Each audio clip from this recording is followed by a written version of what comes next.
आज तक हमने सिर्फ प्रॉब्लम सॉल्व किए, काफ़ी ज़्यादा ही प्रॉब्लम सॉल्व किए, प्रॉब्लम्स की इफ़ और एल्स के ऊपर। इस वीडियो के अंदर हम गेम बनाएंगे। कौन सा? एक बेसिक गेम बनाएंगे और ये गेम की सीरीज़ अभी चलती रहेगी। बेसिकली हम 2 से 4 गेम बेसिक वाले बनाएंगे जो कि ईजी होंगे आपको सीखने के लिए और समझने के लिए। लेकिन आज हम बनाएंगे सबका, जो आप सबने कभी ना कभी एक दूसरे के साथ बचपन में खेला होगा और अभी भी खेलते होंगे, आपका पसंदीदा गेम रॉक पेपर और सीजर। तो आज हम गेम की स्टार्टिंग करेंगे, जो हमारा फर्स्ट गेम होगा चैनल के ऊपर हमारे। सबसे पहले तो आपको ये जो ऑप्शन दिख रहा है, यहाँ से एक न्यू फाइल बना लेनी है। आपको बेसिकली पता ही होगा, यहाँ पे मैंने तो बना दी है रॉक पेपर सीजर गेम नाम से, और आगे मैंने डॉट पाई भी लगाया क्योंकि हम पाइथन लैंग्वेज के ऊपर वर्क करेंगे, इसलिए डॉट पाई लगाना ना भूलें। सबसे पहले तो हमें ये जो गेम है बेसिकली इफ और एल्स के ऊपर है, लेकिन इसके ऊपर नया कॉन्सेप्ट वर्क करेगा, इंपोर्ट रैंडम।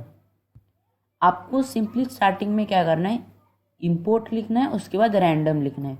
तो इसके अंदर रैंडम इंपोर्ट हो जाएगा। इसका बेसिकली मीनिंग क्या है कि अगर आपको कोई चॉइस करना होगा, मतलब कंप्यूटर जो हमारा ये हमने जो कोडिंग का लैंग्वेज दिया पाइथन, इसको हम सिंपली बोलेंगे अरे भाई आपको क्या करना है, रॉक पेपर सीजर, मैंने आपको 3 नाम दे दिए, आप इसके अंदर से कौन सा भी रैंडम नंबर चूज करना है, मतलब रैंडम वर्ड के अंदर से आपको एक तो रॉक, नहीं तो पेपर, नहीं तो सीजर को आप खुद से चूज करिए। उसके अंदर से हम भी अपना अपना चूज करेंगे और हम देखेंगे आप जीतोगे या मैं जीतूंगा। आपको बेसिकली ये मल्टीप्लेयर गेम नहीं है, मतलब 2 प्लेयर गेम नहीं है, ना कि 3 प्लेयर गेम है, ना कि मल्टीप्लेयर है। ये game basically computer versus human का है, मतलब कंप्यूटर भी खेलेगा और हम भी खेलेंगे। इसके अंदर कंप्यूटर अपना अपना चूज करेगा और हम भी अपना अपना चूज करेंगे, और हम देखेंगे हम जीतेंगे या कंप्यूटर जीतेगा। ये तो हमारा फर्स्ट गेम होगा, इसलिए थोड़ा सा बेसिक है, लेकिन आपको समझ आना चाहिए। मैं एक बार रिपीट कर देता हूँ, यहाँ पे इंपोर्ट रैंडम करना है। इंपोर्ट रैंडम का मीनिंग कंप्यूटर अपना अपना रैंडम चूज करेगा जो हम उसे देंगे। जैसे कि मैंने यहाँ पे 4 नाम दे दिए और मैंने बोला आप इनमें से कौन सा भी नाम चूज कर लो, तो उसके लिए हम क्या करेंगे, इंपोर्ट रैंडम करेंगे। इसको सीखना ज़्यादा ज़रूरी है, इंपोर्ट रैंडम करना। आगे के जो गेम होंगे हमारे 2 गेम जो होंगे इंपोर्ट रैंडम के ऊपर ही होंगे, इसलिए आप ईजी है। इसके अंदर क्या करना है, बस इंपोर्ट लिखना है और रैंडम लिखना है, तो सब हो ही गया आपका काम। वो अपने आप चूज़ कर लेगा, मैं आगे बताऊंगा उसको चूज़ कैसे करवाना है। चलो देखते हैं। सबसे पहले तो हमें 2 चॉइस बनानी पड़ेगी, एक तो प्लेयर चॉइस करेगा यानी हम चॉइस करेंगे, और एक तो कंप्यूटर चॉइस करेगा, मतलब हम कंप्यूटर को बोलेंगे अरे यार आप ये इनमें से कौन सा भी चॉइस कर लो। जो सबसे पहले हम देखेंगे प्लेयर चॉइस। हम एक वेरिएबल बनाएंगे प्लेयर चॉइस नाम से, प्लेयर चॉइस, और उसका हम क्या वैल्यू देंगे, input enter your choice rock paper और सीजर। यहाँ पे स्पेलिंग सही डालना ज़रूरी है सामने वाले को, नहीं तो एरर आएगा, क्योंकि वो तो बोलेगा अरे यार ROC के ही प्रिंट होगा तभी मैं आगे वर्क करूँगा। अगर PAPER ही वर्क होगा लिखेगा वो तभी वर्क होगा, या SISSORS ही लिखेगा तभी वो वर्क होगा। मैं यहाँ से S हटा दूंगा, नहीं यहाँ पर रहना, तो मैंने बाकी कोड सीजर्स के ऊपर ही किया है, सीजर। उसके लिए हमें कंप्यूटर चॉइस हमने और एक वेरिएबल बनाए, इसके अंदर रैंडम का असली यूज़ हमें पता चलेगा। कंप्यूटर चॉइस को जो हम वैल्यू देंगे रैंडम डॉट चॉइस, मतलब रैंडम डॉट चॉइस अगर हम लिखेंगे तब ये जो कंप्यूटर है इसके अंदर से तो हमने स्मॉल ब्रैकेट लगाया, उसके बाद स्क्वायर ब्रैकेट लगाएंगे हम, स्मॉल ब्रैकेट के बाद स्क्वायर ब्रैकेट, उसके बाद कोटेशन मार्क और उसके अंदर रॉक, उसके बाद हम कॉमा देंगे, उसके बाद कोटेशन मार्क, एक स्पेस देने के बाद उसके बाद पेपर, उसके बाद कॉमा लगाएंगे, उसके बाद स्पेस और उसके बाद सीजर। इसके अंदर बेसिकली ये क्या करेगा, ये जो है कंप्यूटर इसके अंदर से वो चूज़ करेगा। अभी मैंने रैंडम डॉट चॉइस जो लिखा यहाँ पे आप ध्यान से देखिए, मैंने यहाँ पे रैंडम डॉट चॉइस लिखा, इसका मतलब यहाँ पे मैंने जो भी इनपुट दिया, अगर मान लो मैं इसके अंदर और कॉमा देखी और कुछ लिख लेता हूँ, जैसे लिखने का आपको पता ही है कोटेशन मार्क, इसके अंदर सिंगल हो या डबल कोई फर्क नहीं पड़ता कोटेशन मार्क के लिए। यहाँ पे मैं लिखूंगा नन।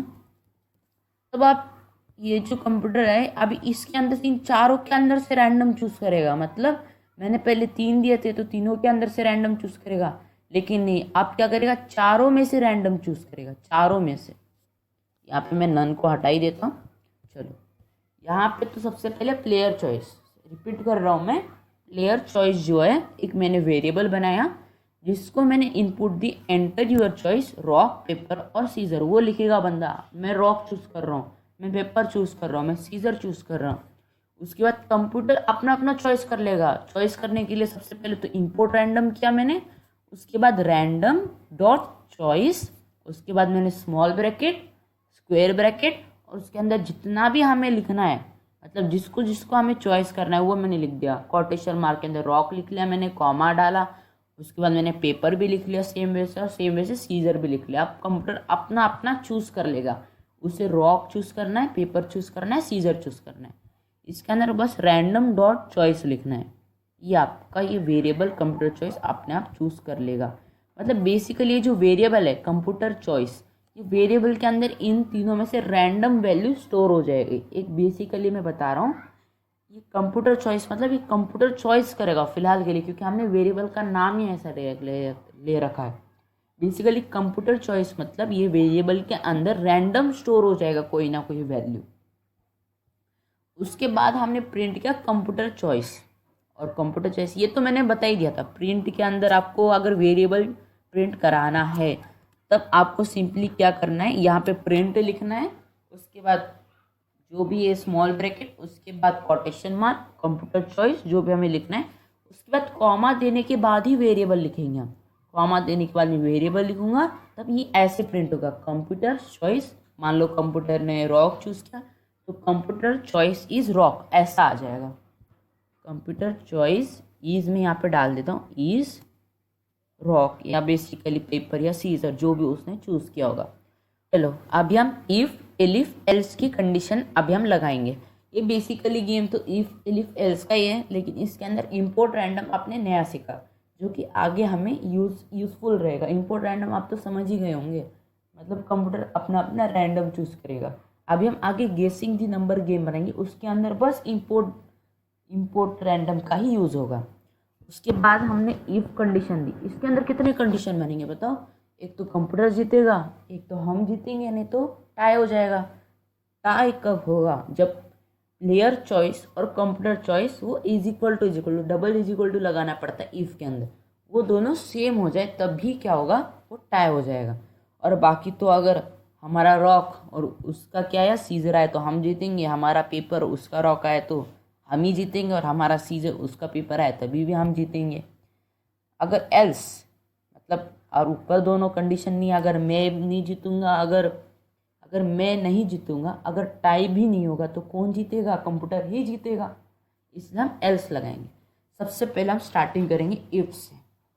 इफ तो हम लिखेंगे पहले वेरिएबल प्लेयर चॉइस, यहाँ पे डबल इज इक्वल टू लगाना ज़रूरी है, क्योंकि जब भी हम इफ और एलिफ के ऊपर कंडीशन लिखेंगे, एल्स के ऊपर तो कंडीशन होती ही नहीं है, तो सीधा हम एल्स के ऊपर डायरेक्ट मतलब प्रिंट ही करा देंगे, क्योंकि बाकी ऊपर के 2 कंडीशन नहीं होंगे तो तीसरा बच्चा कुछ वही कंडीशन होगा।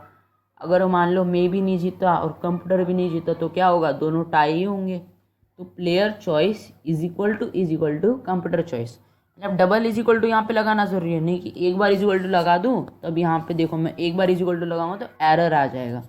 यहाँ पे मैंने एक बार इज इक्वल टू लगाया तब यहाँ पे देखो एरर आया।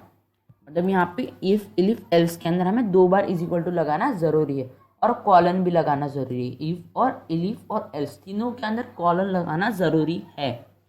अभी मैं if player choice is equal to computer choice colon लगाऊंगा। जब मैं एंटर दबाऊंगा तब यहाँ पे मैं यहाँ पे प्रिंट करूँगा। अगर भाई player choice is equal to computer choice आ जाए तब मैं प्रिंट करूँगा इट और टाई, मतलब यहाँ पे तुम दोनों क्या हो चुके हो, टाई हो चुके हो। तुम दोनों कोई भी नहीं जीता, तुम दोनों में से आप दोनों का क्या हो चुका है, टाई हो चुका है। यहाँ पे मैं टाई भी नॉर्मली लिख सकता हूँ, टाई देखो यहाँ पे वो टाई हो चुका है। यहाँ पे मैं स्पेस दूंगा, थोड़ा आगे चल के वो देखेगा, इसलिए टाई हो चुका है। उसके बाद में इलिफ के अंदर कंडीशन, ये ज़्यादा इंपॉर्टेंट है। इसके अंदर क्या होगा, बेसिकली आपका रॉक आ जाए और सामने वाले का सीजर, तब आप जीतोगे। आपका पेपर आ जाए या सामने वाले का रॉक, तब आप जीतोगे। आपका सीजर आ जाए और सामने वाले का पेपर, तब आप जीतोगे। लेकिन इसका ठीक उल्टा होता है तो सामने वाला जीतता है। इसके लिए आपको इलिफ के अंदर कंडीशन लेनी पड़ेगी।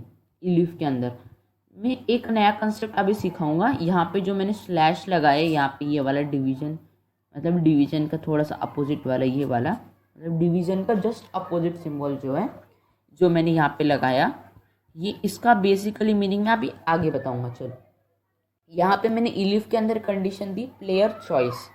प्लेयर चॉइस जो कि मैंने डबल इज इक्वल टू लगाया, आपको पता ही होगा। प्लेयर चॉइस अगर रॉक आ जाए, मान लो प्लेयर ने रॉक को चूज किया हो और कंप्यूटर ने क्या चूज किया हो, सीजर को चूज किया हो।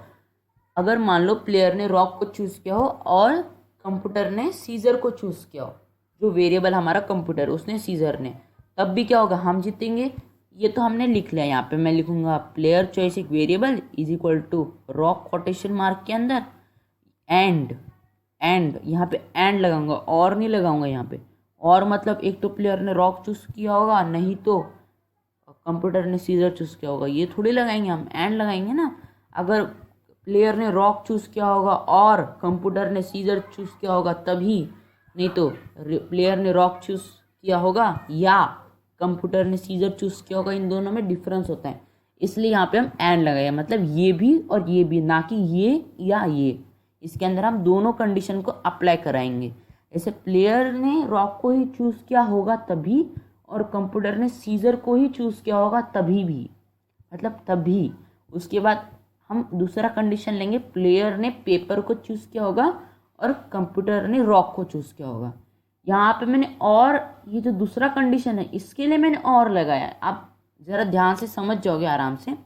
मतलब बेसिकली क्या, अगर प्लेयर ने रॉक को चूज किया होगा और कंप्यूटर ने सीजर को चूज किया होगा तो मैं जीतूंगा, या प्लेयर ने पेपर को चूज किया होगा और कंप्यूटर ने रॉक को चूज किया तभी मैं जीतूंगा, या प्लेयर ने सीजर को चूज किया होगा और कंप्यूटर ने पेपर को चूज किया होगा तभी भी मैं जीतूंगा, मतलब तभी मैं जीतूंगा। इसका बेसिकली मीनिंग है, यहाँ पे तो हम एंड लगाएंगे क्योंकि दोनों कंडीशन को हमें वर्क कराना है। दोनों कंडीशन होने के बाद ही ये हो, ये हमें बताना है उसे, तो इसलिए हम एंड लगाएंगे। अगर ये इनमें से, इन तीनों में से कौन सा भी कंडीशन हो, मतलब इन तीनों में से एक ही कंडीशन वैलिड होगा और वो हमें बताना है इन तीनों में से एक ही है, इसलिए हम क्या लगाएंगे, और लगाएंगे इसके अंदर। तो एंड और को तो आप समझ ही गए होंगे। उसके बाद मैंने यहाँ पे स्लैश क्यों डाला पता है, यहाँ पे डिवीजन के अपोजिट वाला। बेसिकली मैं यहाँ पे, मान लो मैं यहाँ पे मैं इसको कॉपी कर लेता हूँ, बेसिकली आपको समझ आ जाएगा। जैसे मैं सामने सामने लिखते जाऊँगा और उसके बाद ये अगर मैं मान लो स्लैश को हटा दूँ, मैंने स्लैश को क्या किया, हटा दिया। अब उसके बाद मैं यहाँ से इसको पेस्ट कर लूँगा, आपको इसका मीनिंग समझ में आ जाएगा, अभी मैं बताता हूँ। यहाँ तक मैंने कंट्रोल C कॉपी कर लिया, उसके बाद मैंने यहाँ पे पेस्ट कर दिया। तो ये लाइन कितनी बड़ी होगी देख लो आप। इसको मैं क्या करता हूँ, फिलहाल के लिए डिलीट कर देता हूँ।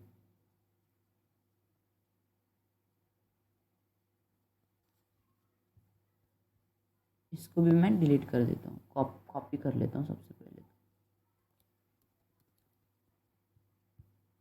और मैं यहाँ पे पेस्ट कर दूंगा। चलो, और मैं इसको क्या करता हूँ, यहाँ से हटा देता हूँ। चलो ठीक है। यहाँ पे आपने देखा होगा इतना बड़ा कोड, मतलब इलिफ के अंदर एक ही लाइन के अंदर लिखना पड़ेगा, इलिफ की एक ही लाइन के अंदर लिखना पड़ेगा आपको। मैंने आप तक यहाँ पे यही बताया, मैंने आप तक लास्ट वीडियो से लेके एंड वीडियो तक मैंने यही बताया, इफ के सामने एकदम लिखना पड़ेगा आपको, एंड तक जाना पड़ेगा और यहाँ पे कॉलन लगाना पड़ेगा। मेन तो यही है, मैंने इतना बता दिया। लेकिन अगर मान लो ये आगे हमें नहीं जाना है और हमें बेसिकली ये जो और ख़त्म हो रहा है यहाँ पे, और यहाँ पे मैं अगर /n लगा दूंगा, मतलब यहाँ पे /n या ये, उसके बाद मैं एंटर दबा दूंगा, तब इसके ऊपर ये एरर नहीं दिखाएगा। जैसे मैं यहाँ पे ये लगा दूंगा और इसको मैं एंटर कर दूंगा, तभी एरर तो नहीं दिखाएगा, बिल्कुल यहाँ पे एरर नहीं दिखाएगा, क्योंकि /n से क्या आप लाइन इलिफ का कंडीशन नीचे वाले लाइन में भी और नीचे वाले लाइन में भी आप चला सकते हो, ना कि एक ही लाइन के अंदर लिखना पड़ेगा। चलो और प्रिंट क्या कर देंगे। अब भाई आप तो जीत गए, आप तो प्रो प्लेयर हो। उसके बाद आपको क्या करना है, एल्स। एल्स मतलब अगर मान लो मैं नहीं जीता हूँ और टाई भी नहीं हुआ है तो बच्ची कुछ एक ही कंडीशन होगी भाई, तो कंप्यूटर तू ही जीत गया, यही कंडीशन बची होगी। इसलिए हम इसके अंदर थोड़ी लिखेंगे भाई कंप्यूटर ने ये चूज़ किया, सीजर चूज़ किया, प्लेयर ने रॉक चूज़ किया, मतलब कंप्यूटर ने रॉक चूज़ किया, प्लेयर ने सीजर चूज़ किया, भाई कंप्यूटर जीत गया।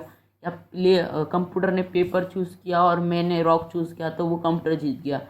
अगर मान लो कंप्यूटर ने सीजर और मैंने पेपर चूज़ किया तो कंप्यूटर जीत गया, ये थोड़ी लिखेंगे भाई।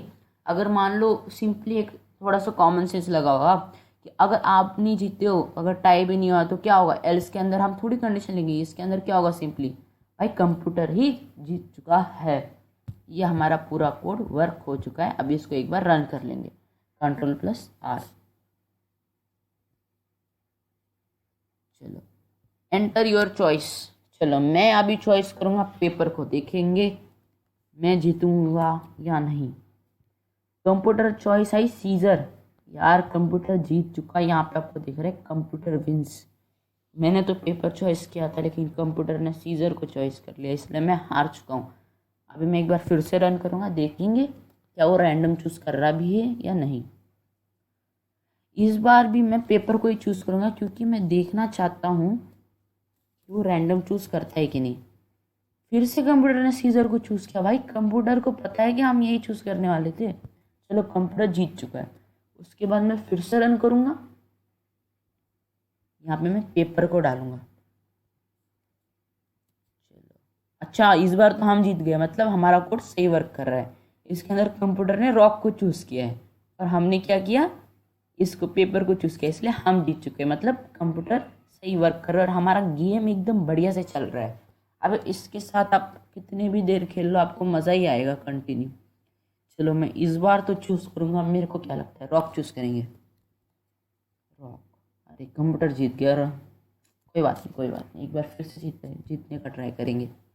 इसके बाद हम पेपर नहीं सीजर को चूज़ करेंगे।